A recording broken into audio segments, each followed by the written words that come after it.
Жеңнің лекалын сызуымыз үшін қыздар бізге негізгі 3 өлшем қажет.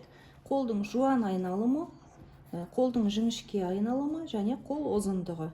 Жуан айналымы мысалы 38 шықса, қосамыз 4 см қосымша, оны бөлеміз 2-ге. Неше шығады? Сол керек. Жіңішке айналымда да 4 см қосып бөлеміз 2-ге. Ұзындыққа еш нәрсе қоспаймыз. Енді мұнда мен мені сызып қойдым. Ең бірінші сызып алатын линияңыз бұл ұзындық.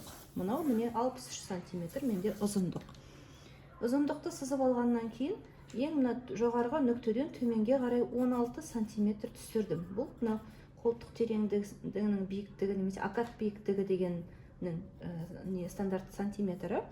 Егер өз размеріңізді неден басқа стандарт размерлерінің лекалынан қарап тауып алсаңыз болады.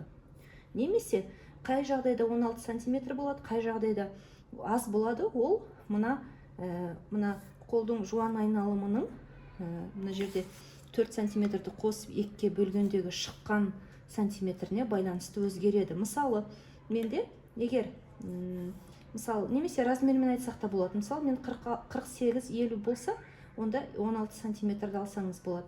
52, 54, 56 десеңіз, уже бұл 17 см өзгертсеңіз болады. Ал 46-дан төмен 44-ші размер десек, мынаны 15 см алуға болады.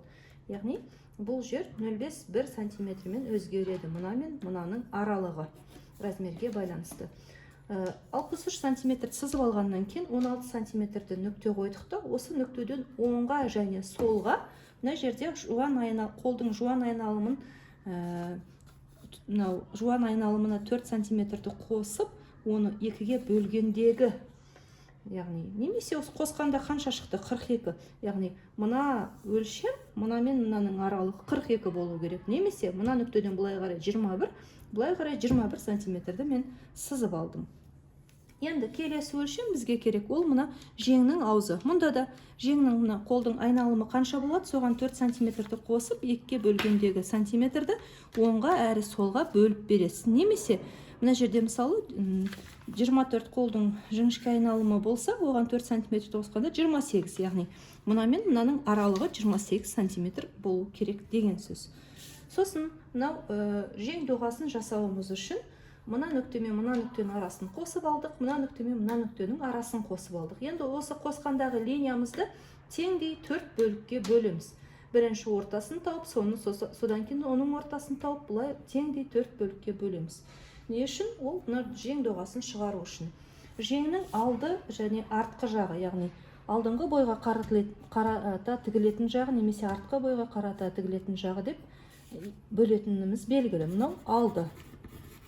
Мынау арты деп жазып қойайық. Айырмашылық қай жерде? Айырмашылық ол осы акаттың, яғни жең доғасының ойыңқылығында. Яғни алдыңғы бой ойыңқы болады, артқы бой қатты ойылмайды. Енді қалай сызамыз оны? Мына линейканың көмегімен мына нүктені сыртқа қарай 1,5 см көтереміз, перпендикуляр. Мына нүктені сыртқа қарай 1,5 см көтереміз. Мына нүктеге теспейміз, мына нүктені ішке қарай 1,5 см түсіреміз. Мына нүктеге теспейміз, мына нүктені, яғни артқы жақтың 0,5 см-ге ішке қарай 1,5 см-ге түсіреміз. 0,5 см-ге түсіреміз. Сондағы айырмашылық осы. 0,5 см арты тек қана ойылады, кішкене ғана ойылады деген сөз. Енді осы қойып алған, белгілеп алған нүктелерімізді линейканың көмегімен сызып шығамыз.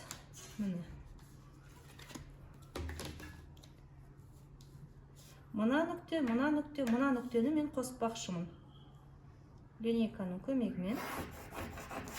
Ары қарай мына нүкте және мына нүктені мына линейканың доға жағымен қоспақшымын.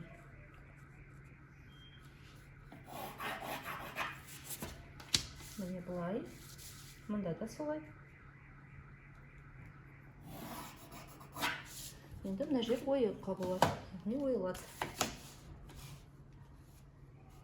Линейканы қолдану тәртібіне қарасаңыздар, негізі нүктелерді қиылыстыруды оңай үйренесіздер. Міне. Сонда ойылып түскен жағы алды болады. Енді бұл бізде қондырма жең. ликалы.